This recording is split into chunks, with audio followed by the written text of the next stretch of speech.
Hey everybody, welcome to another episode of it's not Saturday because there was a game. And there's no game on Sunday, so we're doing it Sunday. It's a live show from myself, Samson Folk, where I'm discussing the Toronto Raptors and what they get up to on the basketball court. They are 21 and 15. They are, I believe, 19th in offense. They are the fourth, really impressive on defense, and they have been in a bit of an offensive quagmire. I thought this was the most interesting to discuss today because they just scored a lot of points against the Atlanta Hawks. But the Raptors, their offense has been bad, and we've discussed it a bunch of different ways. I went in prior to this episode, kind of like, okay, I'm going to deep dive into Emanuel Quickley because we've looked at kind of every single other person here to figure out what's motivating success. And I'm trying to understand, the Raptors' flow or lack thereof. And I think a lot of it stems not even from like, I don't want to be too down on IQ or anything, but just that his usage is quite unique. And that the Raptors, when you look at them as a team, you have to figure out, okay, what is this team doing well? Where are the points of failure in their offense? And why are they coming so often? Is a point of failure, when somebody kills their dribble and has to reset? Or is a point of failure shot making? And that is really, the Raptors are obviously, they're failing at a lot of different things offensively. And it's been a little bit better, obviously, with RJ in the lineup versus not. But we do have to figure that out. Of course, as rules 2663 says, I think it's pretty figured out. Let RJ cook, which takes pressure off of BI and Scotty. This is true to some degree. He, of course, is a very important portion of this offense. 29 points last night. He was great. Contested 3-point looks, all that kind of stuff. And as Jimmy Pope says, offense has been better with RJ back and still no Yak. The Jakob stuff, it's tough, man. The Jakob stuff is tough. So what I want to, basically the Raptors, what are they bad at? They're bad at most play types now. They used to be, during their big winning streak early on in the season, they used to be pretty good at most play types. And their point of failure was really the shot making or the catch and shoot shot making. That was the thing that was like, okay, this is not going so well. And then I think there was an adjustment by the NBA largely, and it came with RJ out, so it was exacerbated. The Raptors were by far the worst offense in the NBA during this time, and a lot of teams, they did a better job of loading up in some sense on the Raptors stars, who the Raptors were doing a great job of funneling their looks to, but also making sure that they could stop a lot of the Raptors' pet plays, make them move on to secondary actions, and make it so that the Raptors weren't scoring out of their first option very many times. And that's what we're going to look at today. So the Raptors are, for starters, the pick and roll is still, I think, the most popular play in basketball. There are some teams that run against the grain, like the Miami Heat, who don't run a lot of it. They hardly run it at all. Memphis Grizzlies, they've had, sometimes we run it, sometimes we don't. The Raptors don't run it a ton. And I think this makes sense because they aren't very good at running it. They're a team that when they get to pass to the roller, they're great. But they don't do a good enough job of scoring out of the pick and roll to make it like, okay, we're running this. We can depend on the guy with the ball in his hand and see where we go from there. They are more so a reactive scoring team out of the pick and roll. A team that scores a lot out of the pick and roll ball handler is the Lakers, for example. They have Austin Reeves, they have Luka Doncic, these guys who are kind of inevitable in their paint touches. They're inevitable in their ability to get downhill, and they're so comfortable with their shot making on the inside, their pacing, and of course, their three-point shooting pull up from the outside. The Raptors, they're not bad pulling up from three in pick and roll, and that's largely due to Emanuel Quickley. Everyone else, there's not going to be a ton of reps there, and the Raptors don't even necessarily want that type of volume, but Quickley, that's something he does well. We've obviously talked about it in the past. Touching the paint is not something that Quickley does well. And while he does get there sometimes, on average, it's not something you're going to see, especially out of a drive. If he's attacking a closeout or something, maybe, but he's best kind of going laterally, attacking a closeout to extend his chance at taking a three because that's so important. All this to say, the Raptors, the number one play in basketball. They don't have a huge motivator to score out of it. Quickley, again, a decent job shooting out of it. However, if you're moving the ball on, then you get put in spot up scenarios. The Raptors are one of the worst spot up teams in the NBA. So if they had a big dominant pick and roll scorer, I suspect the Raptors would be able to go to that play a little bit more often, and the shots they create out of the pick and roll for spot ups would be a little bit more valuable. All this to say, the Raptors have gone to a bunch of different looks. Their offense does a lot of different things. They work off of screens a bunch, they cut a bunch, they use a lot of handoffs. And the saving grace here is that they have 4 players scoring very efficiently out of handoffs. And this is just their scoring, not their passing. But keep in mind, the playmaking out of handoffs is mostly going to result in spot up attempts. And a spot up attempt can lead to a 2-point shot or a 3-point shot. But as long as you're spotting up, which is a pretty wide understanding, you're going to have a lot of spot up attempts. Scoring out of handoffs, Ingram, 77th percentile. Quickley, 90th percentile. RJ, 95th percentile. Scotty, 69th percentile. So let's see why not just hammer that? If the Raptors are so good at handoffs and handoffs are a really growing and prevalent way to score in the NBA, why don't they just hammer that? One, Jakob Poeltl is by far the most efficient handoff man on the team.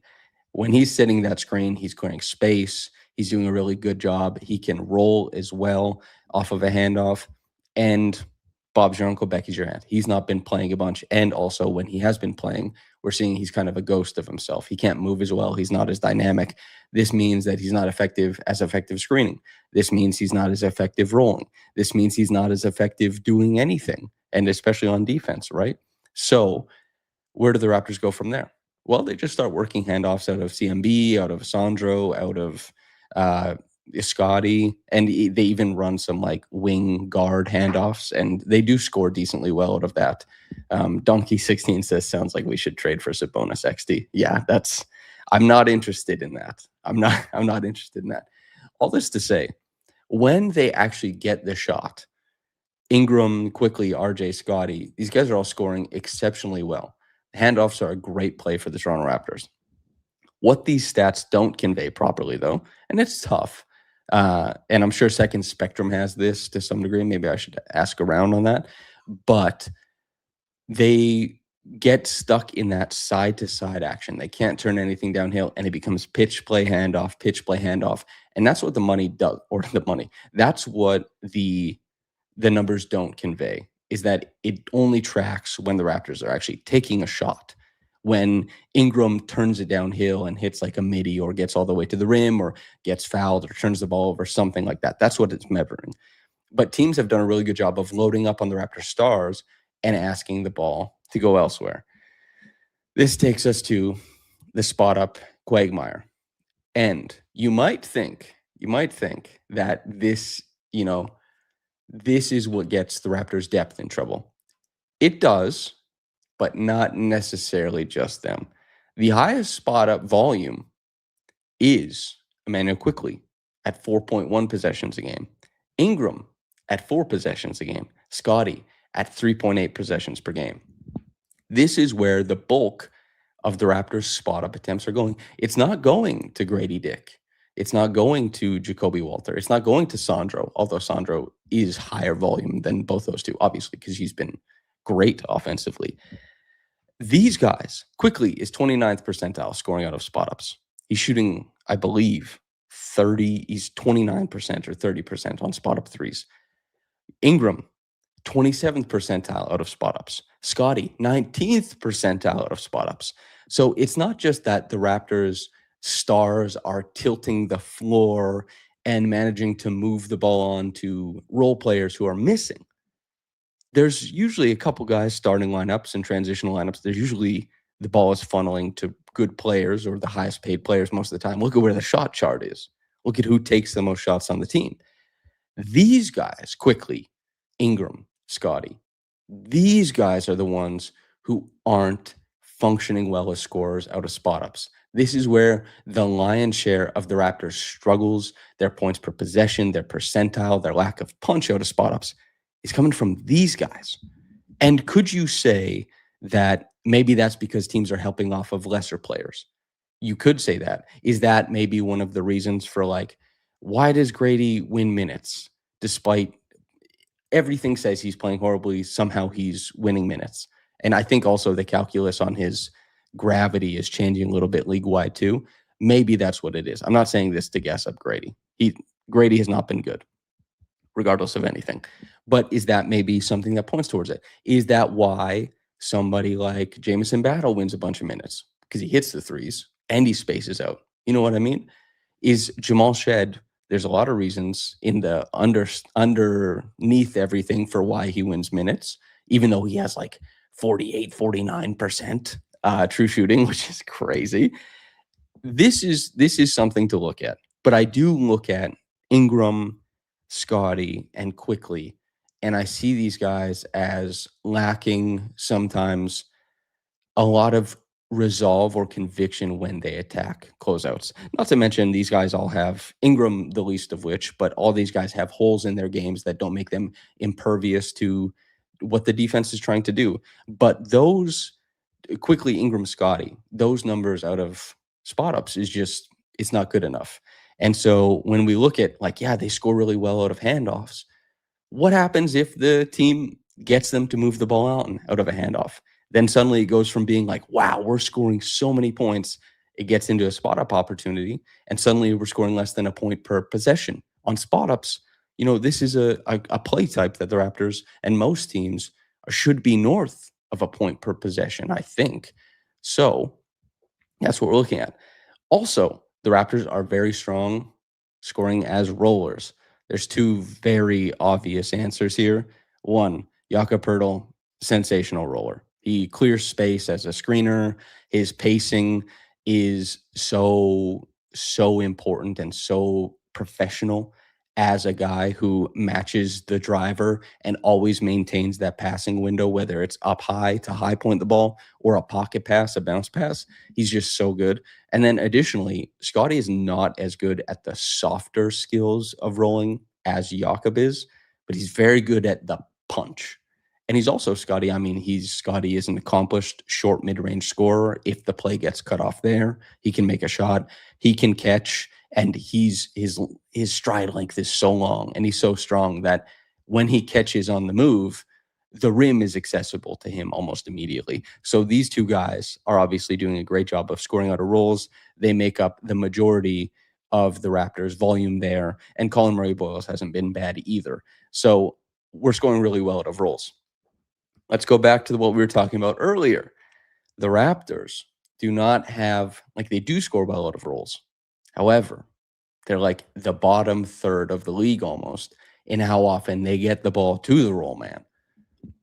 Yes, it's tough. That's not what you want to see.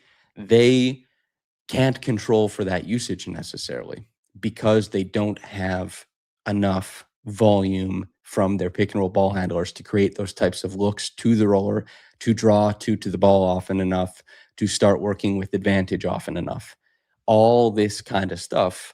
And then even, let's say, this spot up thing, if the Raptors are a team that they score really well with their rollers and it's one of Jakob or Scotty, they probably have roll gravity. So you get this really hardline tag from the weak side of the defense.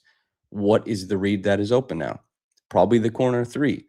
Then we get back to the Raptors. Spot up shooting, whether it is Emanuel Quickley or Scotty or Ingram, whether it is Grady Dick, Jacoby Walter, and Sandro, that ball going to the corner is a lot less valuable than the ball going to the roller. And the Raptors have a very tough time controlling for this aspect. And the easiest way to control for how you want to funnel points out of the pick and roll is if your ball handler is extremely aggressive scoring the ball and then reactive as a passer. The Raptors don't have that on the roster, so they don't really get to control their volume or their points per possession out of this play type. Not to mention, a lot of their pick and rolls are three-man actions where we're looking at, it's 77, shallow 77. It's a stack action, Spain pick and roll, something like that that incorporates a third man, which takes longer to incorporate. You know what I mean? It's tough. That's what we're looking at. And then that's where Emanuel Quickley comes into it, and we'll talk a little bit more about him. Also of note, roller volume is a pretty mixed bag league wide. Like the turnover differential that Jack and I were talking about when he came on the podcast and pointed out that like not turning the ball over is one of the highest correlations with having good offense in the NBA, maybe the most direct one. 3-point volume and percentage are both pretty good too.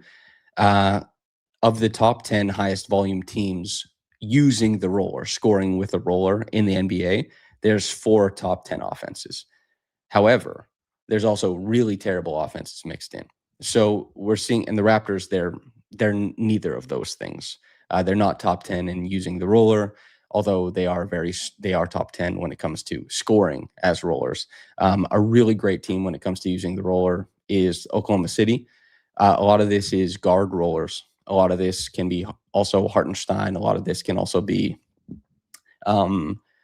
Chet, but there's a lot of guard rollers, and they do a really good job of scoring with those. And it's like it's not necessarily roller, it's screener, I should say. And so a pick and roll man can also be like for synergy. The Raptors are scoring really well with pick and roll men. They do this mostly via rolling. The Thunder are a team that score really well with pick and roll men. They do a lot of this via pick and pop or ghost screening and all this kind of stuff with their guards.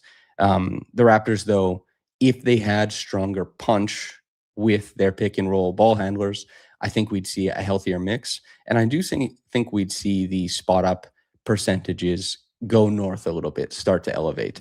But they don't have these super strong creators. Now, to get into the meat of this, and I see everyone's suggestions in the chat. I guess I'll take a break.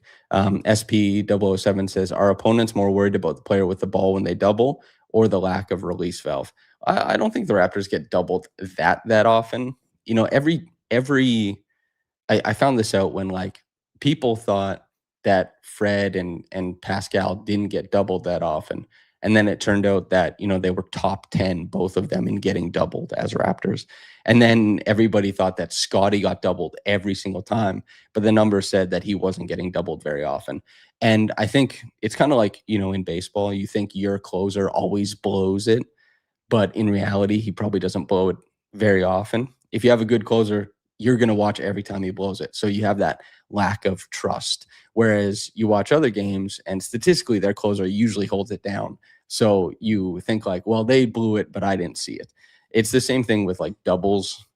When you watch your own team, you always think your team gets doubled more than other teams. The Raptors don't get doubled that often. You don't need to double them that often. It's not they don't have these overwhelming dominating offensive players who require getting doubled. It's just that's not how it works. So anyway, to this point, oh man, where are we? Oh yeah, okay. So again, as a number, Sandro is the upper middle percentile. I think he's 64th or 66th in scoring out of spot ups. Grady was like 46th. Jacoby was 47th or 45th. So these guys are not actually tanking the Raptors' numbers out of spot ups. Although it definitely could get better. And for Grady specifically, he should be, if he wants to be an NBA player, if you want to get paid, you want to be in the league for a long time, he obviously needs to develop into a way stronger option out of spot ups. I mean, he's had stronger years. He's been a better player. I think he was almost 80th percentile last year. And that includes the slump he had, towards the end of the season. So anyway, we have to talk about the initiators on the Raptors because we're talking about how do you guarantee some outcomes? And a really strong initiator is the easiest way to guarantee either he gets a really good look that he wants out of a pick and roll or whatever your main go-to action is. He can also be a great way to guarantee that your rollers get a lot of looks. Trae Young, hey, a roll during his prime, of course. I don't know if he's in it anymore. Trae Young, he had created a lot of great roles and role opportunities, for a guy like John Collins or a guy like Clint Capella. James Harden, if you played with him, guess what? You got to score on the roll a bunch. Mike Conley with Rudy Gobert. Ant hasn't figured out how to use Rudy still, but them's the breaks. So we need to think about who's initiating these plays. And we saw what happened when Ingram and Scotty initiated a lot of plays. You see a big uptick in turnovers. You see a big uptick in mid-range shot making, but also a huger uptick in mid-range shot taking. And these are not things you want to see. When the Raptors have to, move their initiation to a wing, they're playing slower, they're turning the ball over more, and they're not really getting the desired results on a big offensive macro level.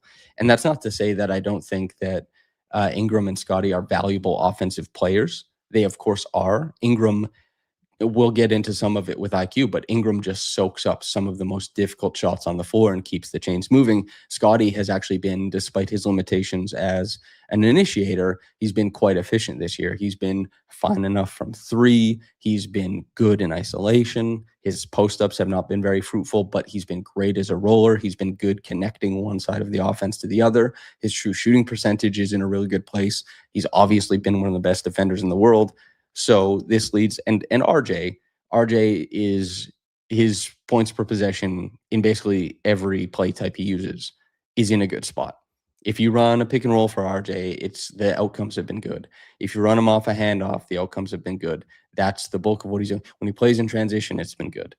This brings us, I think, by the way, Ochai is 9th percentile scoring out of post-ups. It's been tough. Anyway, this brings us to the big question. And I guess before I answer or do the big question, I will answer some of these trade things, and I'll answer some of what's in chat, and then I'm going to do an ad read for Coors Light, and then we're going to talk about IQ. Molly Weir says BI was the one with high turnovers. I saw 2 stats on showing BI as top 5 in turnovers in ISOs and drives. Yeah, maybe it's not exactly fair for me to lump BI and Scotty into the same turnover boat. BI has been much worse. BI's initiation, I think, is more difficult, so I do give him a bit of grace. But as you say here, you saw a stat showing BI as top 5 in turnovers in ISOs and drives. That, I've not seen that stat, but that would check out to me. Brandon, his biggest weakness as an offensive initiator so far, and we've done big episodes on this topic, is that I think his vision or his ability to kind of like map the court and play make for others has been muted this year. And then also, I think he's done a pretty poor job of recognizing when a dig is coming his way. And both those things have obviously led to, errant passes. And also, I think just losing the dribble due to ball pressure, whether it's his primary defender or whether it's also, a dig man. You also say Scotty's turnovers are mostly due to his teammates not able to catch the ball. That I don't agree with. I know you're a huge Scotty fan. We don't agree on that point. Scotty, he makes mistakes on ball, but you're correct in highlighting that it's not at the same level as Brandon. They're not in the same stratosphere when it comes to like assist to turnover. And also, I do think Scotty is a guy who is a lot more adventurous, and I've written about this and covered this for forever. There's the accent coming out. For forever. Scotty is a guy who is a dangerous passer. And we like dangerous passers. Conservative passers, they miss reads. They play it too safe. Scotty is a guy who, if there's a play to make, he tries it. And I really give him credit for that. And those types of passers typically have a higher turnover. And that's what it is. Mr. Kahulin says LeBron makes those passes all the time get good. Man, LeBron is something else, isn't he? Also, before we go into it, let's talk about, people said, Hoops Convo says, why does everyone want to trade RJ Barrett?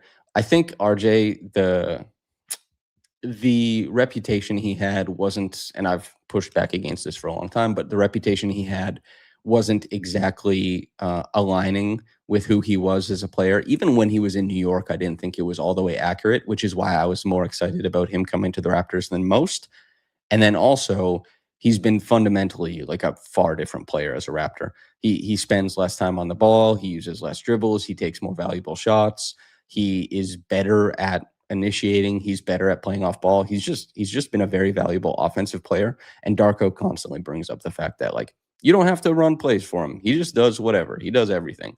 And he deserves a lot of credit for that. I can actually, I had Lewis's piece queued because I knew I would have to talk about RJ. So you should go read the full piece, because Lewis, I think, is, as far as like spinning words, the best sports writer. He is so good at it. But he had this this quote: Barrett's game in Toronto has slowly risen from the earth, shaken off the dirt, and started changing before our very eyes. He is a living zombie, the good kind. Is there a good kind? A man who has outrun the conversation surrounding him, outrun the chains of expectations, outrun the assumptions tethered to his every footstep on the court.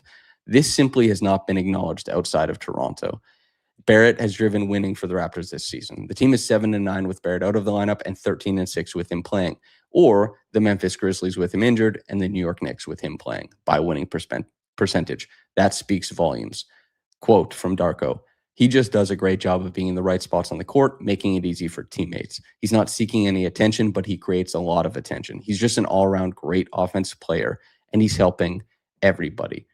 This is also, end quote from Lewis. There's a lot that Barrett does that catalyzes that success. He drives, and he drives deep into the paint in a way that most other Raptors don't or can't.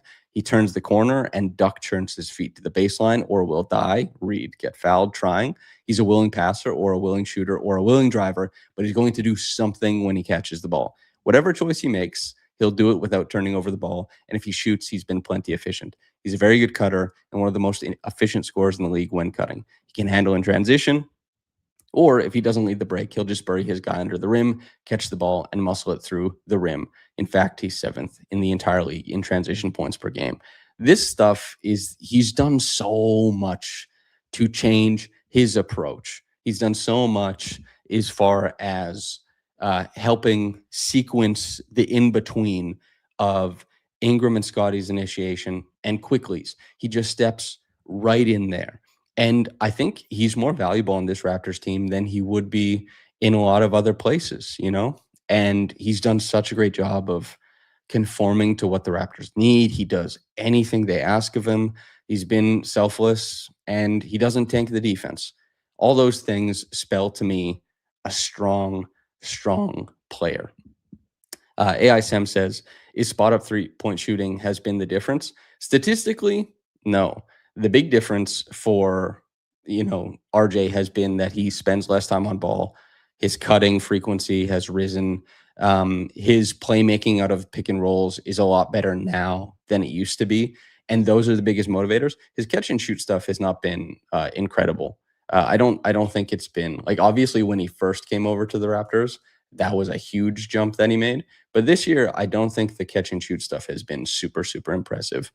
Catch and shoot, 38%, which is like good, but it's 65th percentile. He has no catch and shoot 2-pointers. 38% though, he's been around that in past seasons. And as you say, if he makes free throws, I mean, come on. I would love for RJ to make free throws. So I don't want RJ traded, but also, people got mad at Trey and I, even though the Pull Up Trey podcast, I would say probably for its money, has been the most RJ positive podcast in the Toronto market. I think, just based on how positive we've been, we have also acknowledged, and I've acknowledged many times, that it seems like the Raptors do not value him the way that perhaps I did as far as like analysis goes, and that the Raptors were perfectly willing to discuss him in trade talks. I believe the reporting on that. I've heard similar things over the course of his time as a Raptor, that the Raptors are very clearly willing to entertain it. And RJ has just taken all of this in stride and just kept working, playing good basketball. And we'll see where it ends up. If it's an extension, if the Raptors decide he's the guy who they move on from because they need to get under the money, we'll see how it goes. But yeah, well, all that kind of stuff. Okay, that's the RJ thing. Who should the Raptors trade for? I saw people asking. There's a couple things we've talked about on the podcast. If you're looking for like the handoff stuff, Kevon Looney might be a guy who you do something where you can get him in-house and try and get like a second round pick or two, because you're taking on $8 million in salary. And also the Pelicans really aren't sure what they want to do with him. They're just allowing for the ascendant Derek Queen, which makes sense. Let him play. And also on top of that, there's a couple different looks you could give if you want to supplement the guard stuff. And we'll talk about some of this with the big IQ portion coming up. Maybe you'll get a Colin Sexton or something like that. Colin Sexton, I think, would fit this team really well. I think Kobe White is better than Emanuel Quickley. I don't know if the Raptors, if they'd be able to swing that, because every trade, like Kobe White is probably seen as more valuable than Emanuel Quickley in some sense, but he's also an expiring, and he gets paid like $14 million less. We'll see what's going on. But Dick for Missy at all interesting. Missy is losing minutes, and Dick has also been pretty meh. Yeah, the Raptors might entertain something like that. I don't know how the contracts match up with that portion, but we'll see. I'm not going to sit here and tell you like no on Grady trades just because, I thought for a long time, and still we'll see what happens, that he was going to be like a great shooter, but he's just not shot the ball well enough. He's making changes to his jumper. We'll see where it lands once he's done making changes and has those reps in there. But just right now, Grady, for all the small things that he's able to do on the court, he's not been able to do the biggest thing well enough. And it means that he's just not performing well enough. And there you go. AI Sam says 50% from the corner. I get it, but that doesn't really matter because he's one of the worst players in the NBA when it comes to hitting threes when they're contested. And if he's a high quality shooter who can only hit wide open shots, which has actually been the case this year, wide open corner threes for the most part, there's just not a lot of value in that.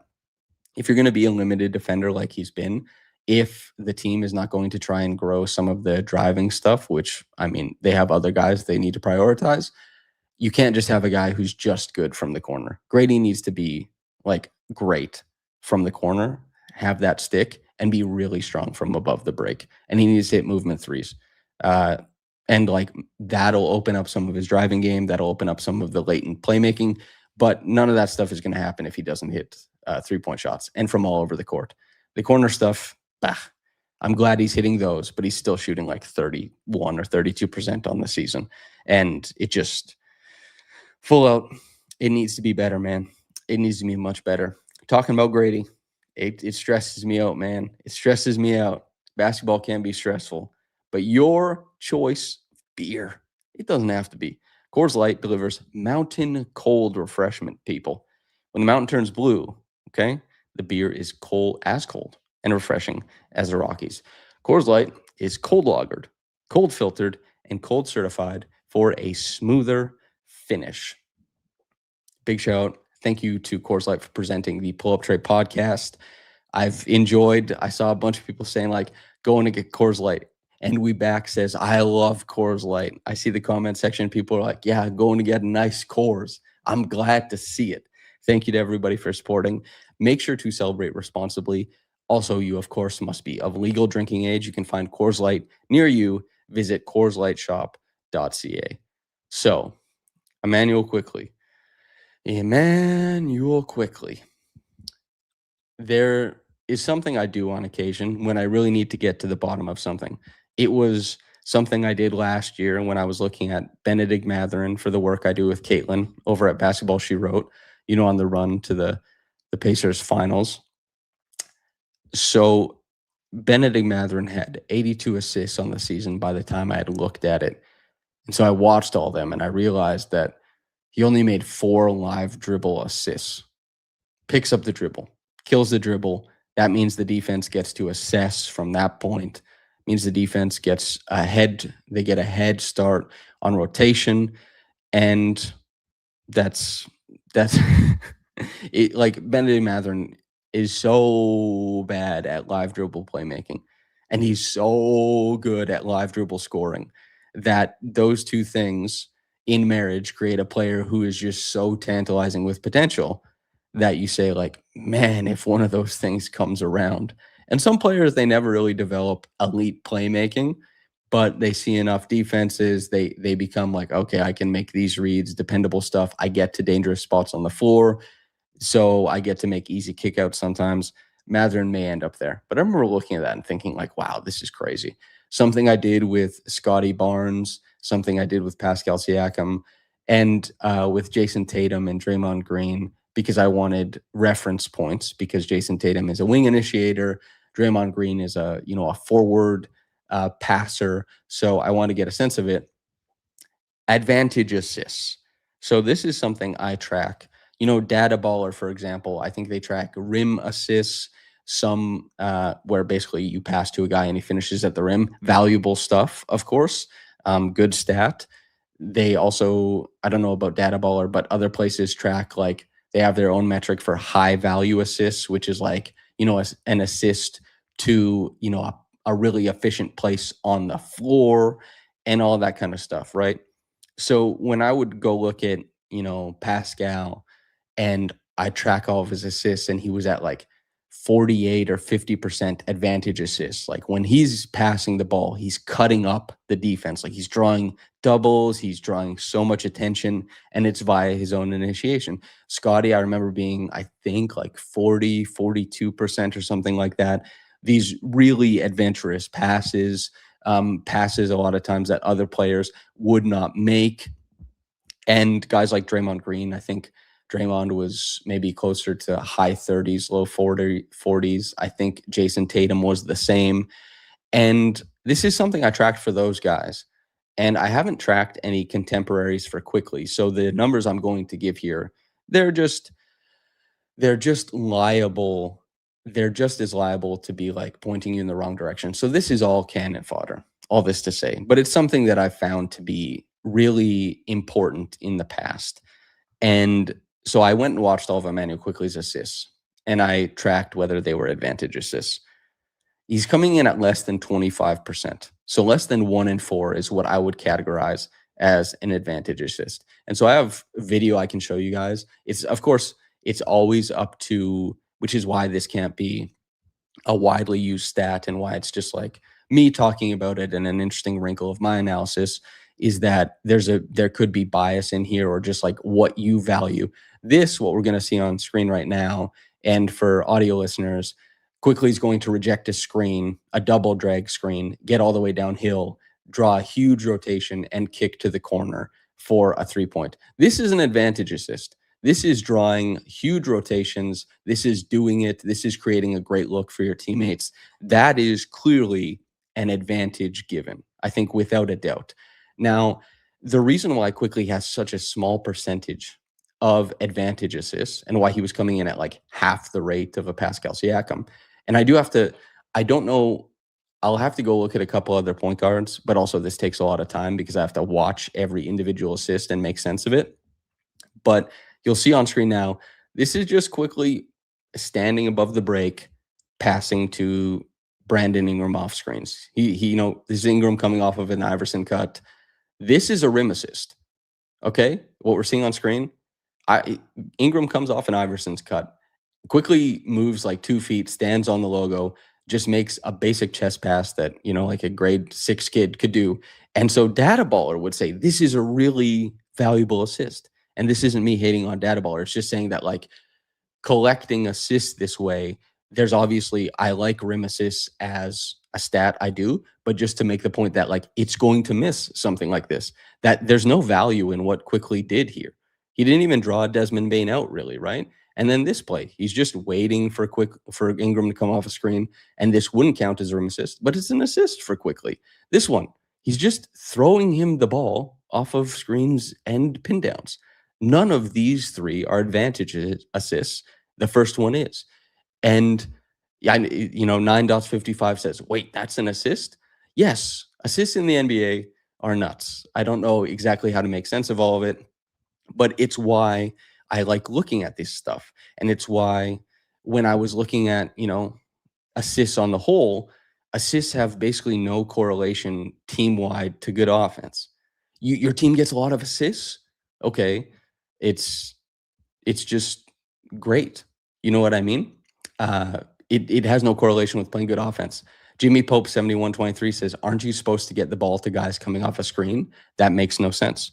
I'll tell you what, It does make sense. You are supposed to get the ball to guys coming off of a screen. And this is the crux of what we're talking about with IQ. You are. The Raptors used to run a lot of these plays with Patrick McCaw on ball. Patrick McCaw. The Raptors ran these plays with Ochai Agbaji last year. The Raptors ran these plays with Colin Castleton. You see what I'm getting at? What Quickley is doing, anybody can do.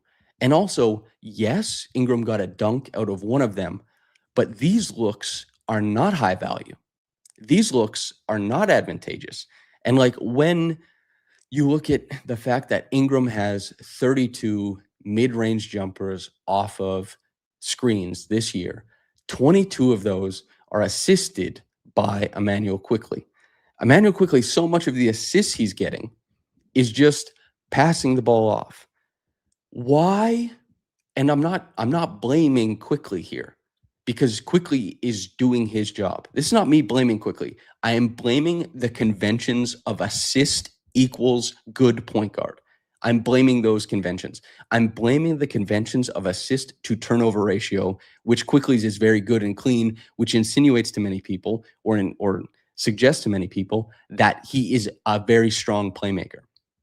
I go look at this to say that he is just collecting assists and he is doing his job. He's doing what the Raptors ask of him, but he is not a strong playmaker.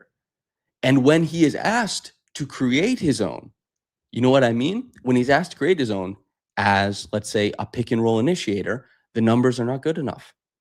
That is what I mean. When the burden is on him to create, we're not seeing enough. When he has a very easy job that Colin Castleton can do, that somebody else, Patrick McCaw, has done, that, you know, the Raptors could bring in Chucky Hepburn tomorrow and he could do this. They could put Grady Dick up there. Quickley is doing his job, but they're not getting enough value out of his skill set. He's spending too much time as the Raptors leader in touches, as the Raptors leader in touch time, as the Raptors leader in dribbles used, as the Raptors, all these things. They're just not getting enough. Their offense is too slow. They're not going to Quickley enough. They're not dynamic enough with him. He's a guy who can pull up, you know, probably 27 feet out to that and be dangerous.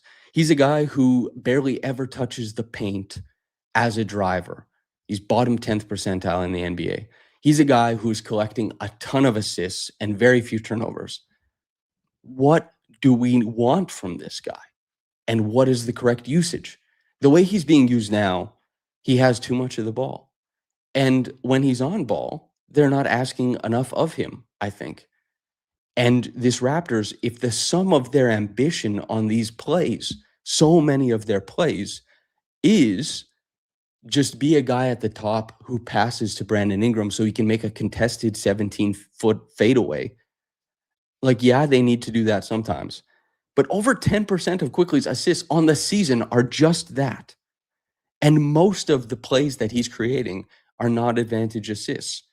And then also you look at, okay, on catch and shoot threes, he's not shooting well enough. We're waiting for something to click. Ouch. We're waiting for something to click with Emanuel Quickley. I think Emanuel is a guy, he shouldn't be on ball as much as he is. Unless they're going to ask him to run more like spread pick and roll, unless they're going to ask him to be more dynamic in what he creates, then he should be on ball less. And he can still be a bring-up ball handler, but he needs to get off the ball quicker, and they need to start running their offense faster.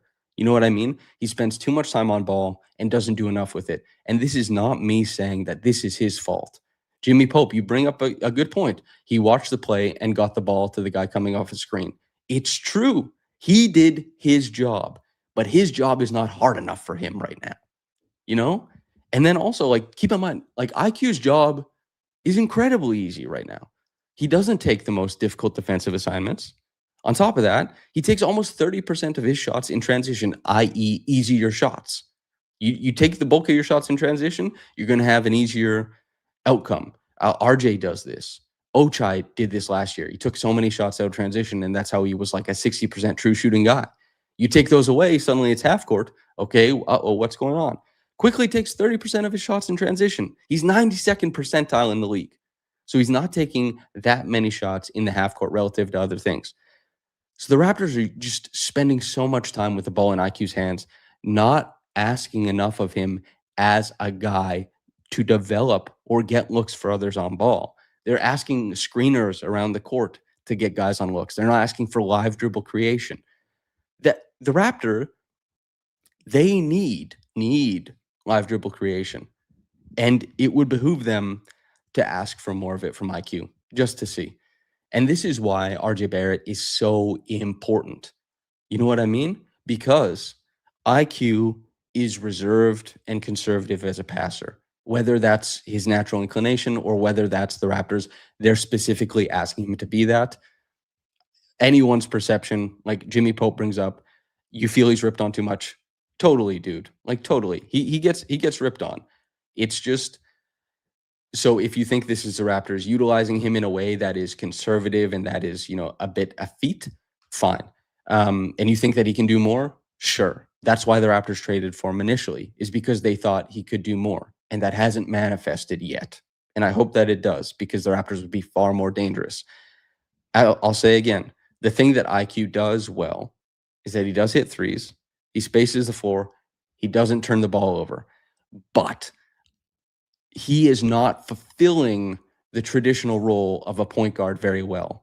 And whether that is his own limitations or whether that is the short-sightedness of the Raptors and how they utilize him, I don't know. When a coaching staff doesn't use a guy in a certain way, you have to, at some level, think that you're analyzing a little bit better than the coaching staff and say, like, well, they should use him this way. But they see him in practice and they see him all these other ways, and maybe they're just making the right decision. So that's where we're at with Quickley. It's very interesting. It's very interesting. I'll give some points of optimism here. Emanuel Quickley in transition, he's shooting 57% on twos. Okay, it's not good. I don't know if that's going to come up. He's also shooting 29% on his transition threes. 29% on his transition threes. That will go up. He's shooting less than 33% on spot up threes. That should go up. Some of the things that Quickley is just not doing well enough, i.e. shot making, that stuff I think is more than reasonable to expect that those things will improve. Jimmy Pope says, give this man some hard screens. That's also part of it too. Not being able to play with Jakob Poeltl as often means that IQ as a player is not able to create the separation that he needs.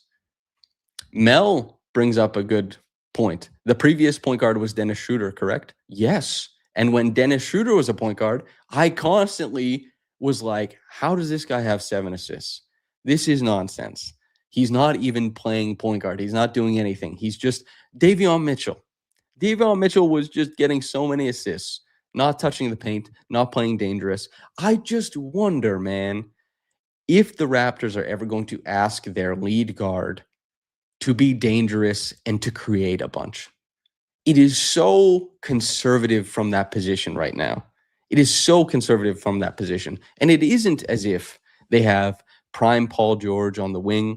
It's not as if they have an off guard like Donovan Mitchell, who they're like, okay, there's so much dynamism coming from this spot. We don't even have to ask for it. They like Ingram has been a good shot maker this year, but he's not been dynamic as an initiator. Scottie has not been dynamic as an initiator. The only player I would say that has been dynamic in their role is RJ Barrett. That's he has a paired back role. And the hardest thing to do in the NBA is go from like a really strong secondary player to a number one initiator. And not to say that means you can win a championship with that guy and have them be a finals MVP, but a number one initiator. Greg Sadie says, are you saying it's coaching? I think it's a mix of IQ's limitations, which I've talked about for years, and I believe in the analysis of those limitations, but I also think there is some coaching stuff. And they're clearly not asking a bunch of their point guards as far as like in terms of initiation. And it's really interesting. And like, I'm not making a hard stance on this. I'm simply, I think, bringing to the audience numbers that are proprietary that you wouldn't have access to, and context that I think is helpful. And honestly, you decide. I've talked a lot about Quickley. I was, when he first got traded here, I said I didn't believe in the all-star upside. And I've watched his game very closely, and he has limitations that I just have so much trouble with. I think he's a really limited playmaker. But also I think it's exacerbated by the fact that the Raptors don't ask him to do that much. I think he's best when he's rejecting a screen, when he sees that, his 3-point shot creates a high level of defense and he can turn it downhill and play make out of a straight line drive. I think he's strong there. I think he makes quite a few different types of passes, but I don't think he's very good at processing the floor and making like dynamic reads when he runs a traditional pick and roll. I think he's pretty rote in his decision making, and I think it gets the Raptors into a lot of reset possessions. And I would love to see him figure out a way to navigate the floor, because he's such a strong on-ball shooter, to utilize that gravity and to play make really well off of it. You know what I mean? And like, you could even, if you wanted to really shoot bail for IQ, you could say that like, well, it's important to have him as, we can look at, look at a play here. You'd say it's important to have him as the guy up top because it bumps the defense out and gives everybody space. This is just terrible, terrible defense by the Magic. And they ended up losing this game, man. But like, even this play here, Quickley's gravity isn't the most important part. Sandro's is, because Wendell Carter Jr. is really afraid to make that rotation back up. And so, Ingram just gets to run to the rim. And then this too is like, okay, he has pressure. And if you want to shoot the bail, then, Nickeil isn't coming over to contest. Nickeil is glued to Emanuel Quickley. Point in Emmanuel's favor, but that's not saying that much, right? He makes a tough shot. This one too, running guy off a screen. Buddy Hield is like right there. Quickley's gravity, and also, I mean, I would make the case that Ingram needs to be making this read, but he doesn't. But then again, Quickley is shooting like 30% on 3-pointers when the pass comes from Ingram. So maybe Ingram, there's like a loss of trust there a little bit. I don't know. And Ingram has been a little bit tunnel visioned, but you can find positives if you really want to. I mean, I'm guilty of finding positives in players when, and like trying to extrapolate them, and then they didn't extrapolate, and then they didn't end up having anything happen. And there you go. It's just, Quickley has limitations, but everybody on this team has limitations. And the Raptors, the reason why Jamal shed, despite having a 48% true shooting, 48%, despite being a guy who doesn't touch the paint, somehow his decision making is what's able to make everything go. When you look at just the difference, the contrast, Emanuel Quickley, he's shot above the break threes, spot up threes really, really well. You know what I mean? He has shot them really well, and credit to him. But he doesn't have a pull-up three, and he's not nearly as dangerous as Quickley when it comes to his toolkit. Why is he able to run more effective offense? Why is the Raptors' points per possession higher? Why is the offensive rating better? You know what I mean? And of course they share the floor, but it's decision making. Quickley's decision making leaves me wanting. Jimmy Pope says, and I get the playmaking thing, but I feel we overanalyze assists too much. He might not accelerate the offense, but he does follow plays. He's not a point guard, but it could be way worse. I think we underanalyze assists. I am the only guy doing this type of assist analysis. Anytime I've done it, I like some other people have started doing it, but like this is not prevalent in basketball coverage.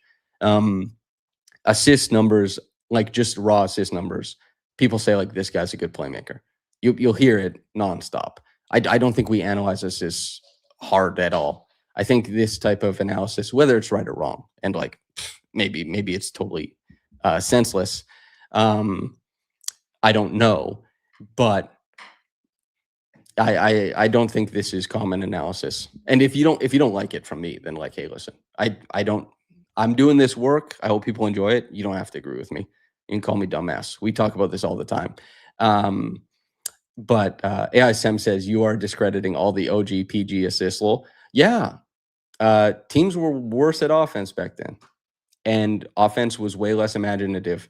And I've talked to like every coach under the sun that has come in and talked to them about how like these these coaches who come in who have coached in the past, who have watched the league change, and they talk about how much more dynamic offense is, and they talk about how much more dynamic players are to make second and third reads and put the ball on the floor, and how varied their skill sets are. Why would you run a pin down? Like, this isn't Rip Hamilton. And the Raptors, they have it as part of their offense. Brandon Ingram is one of the highest usage screen users in the NBA, but this is not Rip Hamilton. This is not Michael Jordan. It's like there's different rules now. And like on top of that too is live ball creation is more impactful now because the rules changed. The rules changed to benefit live ball creation. An off-screen play was more valuable back then because there's no hand checking, and you could just wrestle with your guy and get over the screen. And then your screener, maybe it was Bill Laimbeer being a bastard. You know what I mean? It's we'll see. But live ball creation with the carry rules and the palming rules and all that kind of stuff changing, it benefits live ball creators. So those guys reign supreme. And the Raptors, they lack those guys. And point guards have to be very manipulative on ball. They have to be able to touch the paint. They have to be able to manipulate with palming the ball and hang dribbles and all this kind of stuff. And then we go from there. And so am I devaluing the old type of assists? Yes. But when they started running pick and roll, it broke the league. John Stockton, because they incorporated a type of play that was live dribble, that wasn't a post up, that wasn't an off screen play. They incorporated a live dribble pick and roll, and John Stockton ballooned for 30,000 assists or whatever. It's not 30,000, but you get my meaning, right? The NBA figured out more efficient ways to score, and also the teams and the rules changed and everything like that. So I am devaluing classic point guard assists, and I am trying to give Quickley some leeway here in saying that like he's being asked to do this, but also there needs to be some analysis of what he struggles at and what he's good at. Tic-tac-toe assists should be tracked. Who's had the tick, who had the tack, which one was the bigger impact on the play? Well, they do track secondary assists in the NBA, hockey assists, which I appreciate. You can find them on nba.com/stats. So anyway, and again, anybody, it happens all the time. I try and thoughtfully cover the game and analyze, and I do my best to talk and learn from the people who are considered the best and coaches and players and everything like that. But if you think I'm wrong, listen, that's okay. And me making my case, it doesn't invalidate your opinion. I know like part of this job is just being somebody that people project onto. Well, okay, Jimmy Pope saying Brandon Carlson can do what IQ can do is mad disrespectful, to be honest. You're doing an incorrect summary here. I'm saying that Patrick McCaw literally ran the exact same plays as Quickley is in what I'm showing you, but also I would never say that those guys have the pull-up prowess that Quickley has. You know what I mean? I didn't say anything like that. I said on these specific plays, Quickley is being used as a very limited creator because the Raptors are running very limited offense. And I'm trying to investigate why this is happening. Also, I didn't say Brandon Carlson. I said Colin Castleton, I'm pretty sure. So anyway, it's AI Sem says it's a simple pass, but you need to know to make it. Every player knows. You're running a pin down. Ingram is running an option screen. No player looks this off. Quickley is standing at the logo, watching the play develop in front of him. No player looks this off. Every player knows how to make this pass. Every player knows how to make this pass. Patrick McCaw ran this exact same offense. He ran the same offense. The same thing.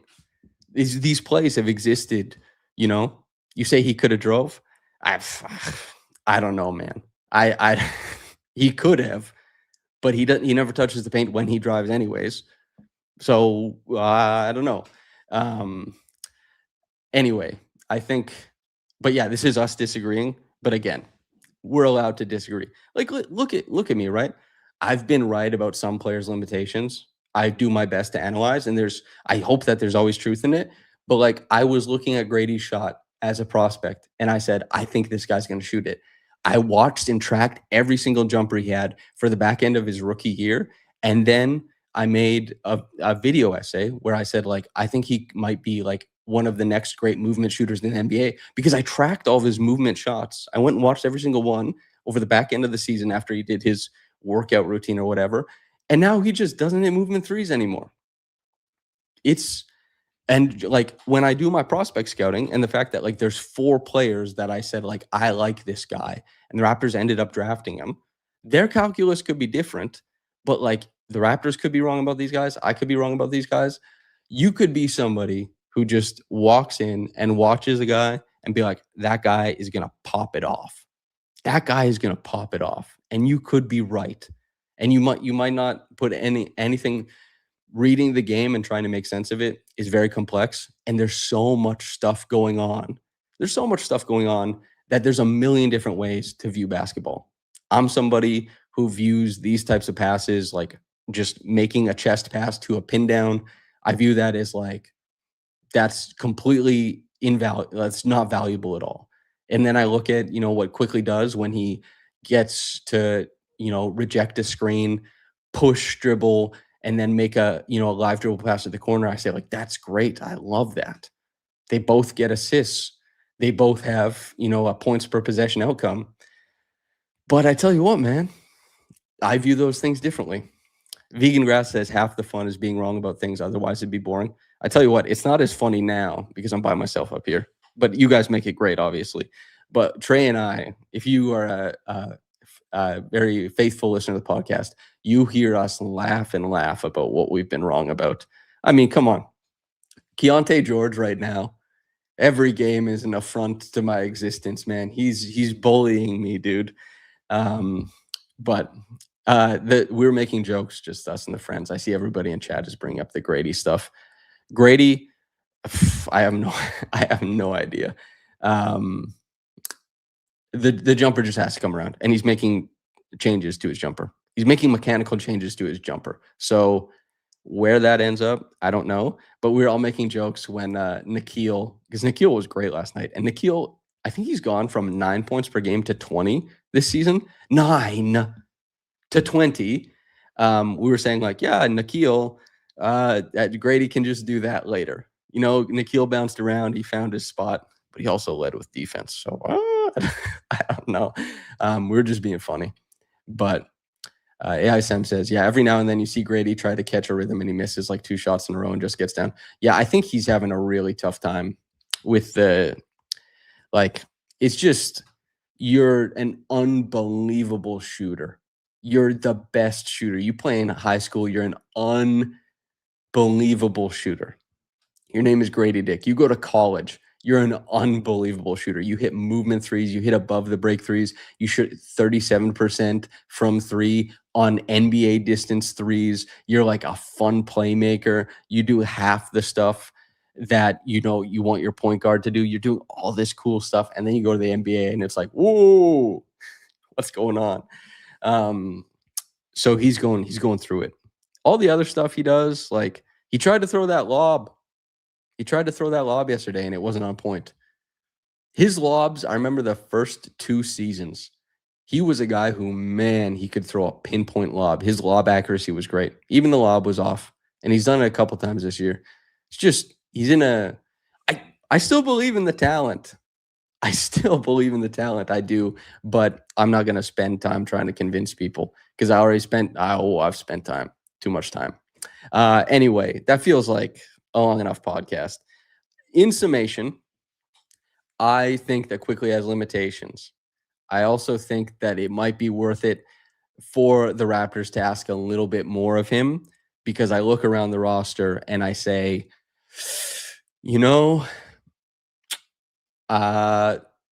there's room here to ask him to do stuff. There's room here to be like, figure it out. You know what I mean? That's my in summation on Quickley. and he's allowed to fail too.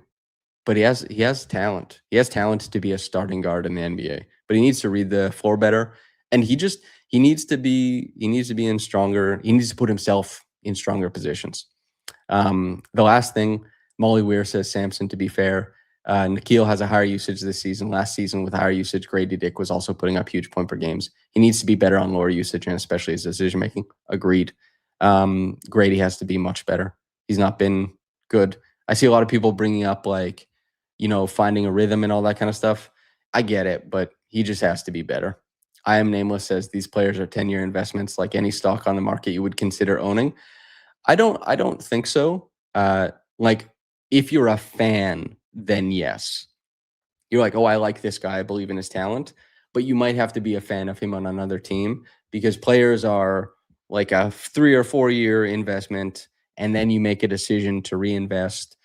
There's like a sunk cost fallacy there too that applies to some players and then they become like a 7-year investment. But most players are not going to spend 10 years on a team. And if he keeps playing this way, like his contract is confirmed for next year. But if he doesn't have a big, second year, like, okay, second part of this year, like, okay, I'm figuring it out.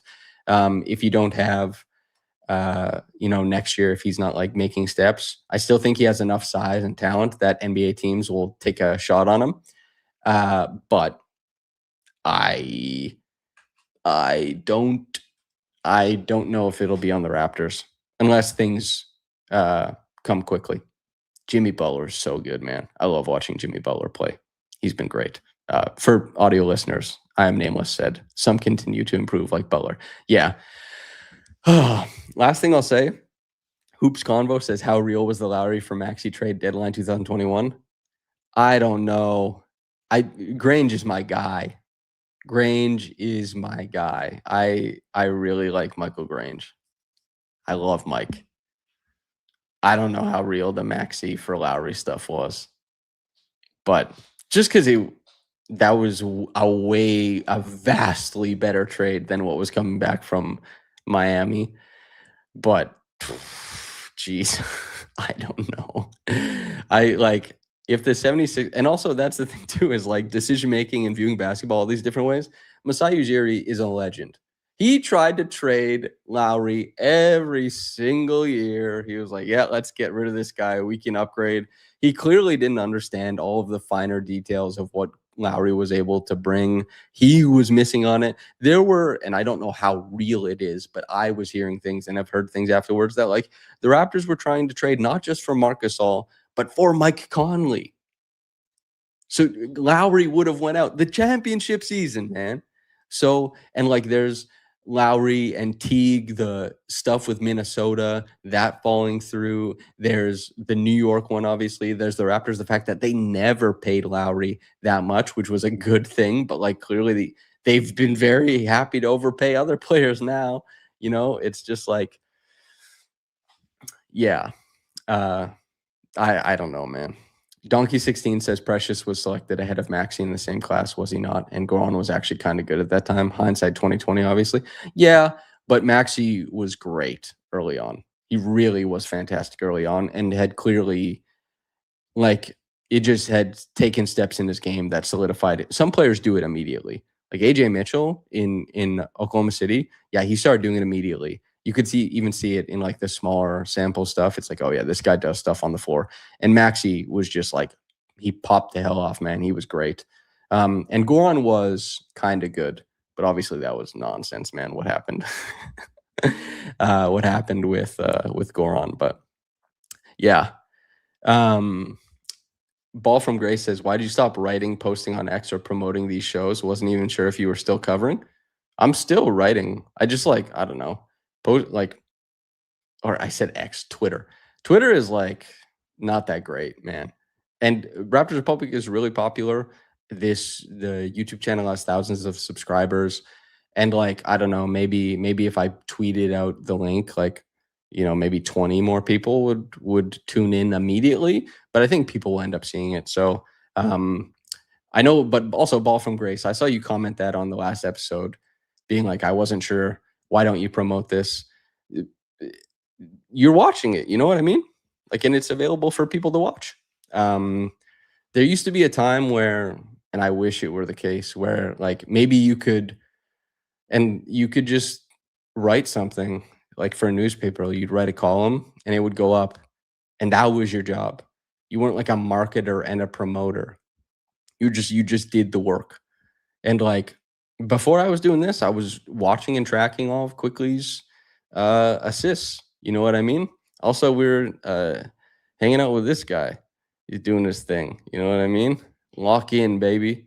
Got to take him for walks now and all that. So, yeah, it's and if you go to YouTube, you'll see all this stuff. And if you go to Raptors Republic, you'll see all this stuff. But yeah, and also doing a little bit less work over the course of I guess Christmas and all that. And then also, I ruptured my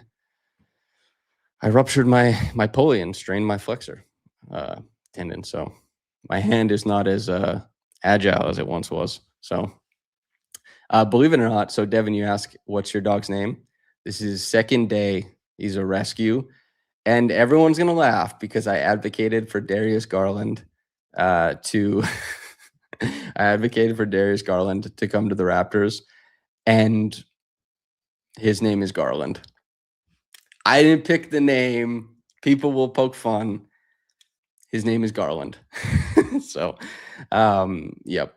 I think it's because he's a rescue and he came around like the Christmas time. So I think his name was Garland because of what you put on Christmas tree. Anyway, thank you to everybody for tuning in. That's probably a good place to end it. Okay, one last thing. Instant Distraction says, have you ever gotten offers to scout or coach for a team? Yes. We'll leave that there. Donkey 16 says, Samson doing anything to relate and build rapport with NBA players, even rupturing a tendon/ligament. Scotty and I have the same scar on this hand. You probably can't see it that well because of the lighting. We broke our hand the exact same way, and we had the same surgery, and we've not bonded over that yet. All right, everybody. Thank you to everybody for tuning in, and thank you.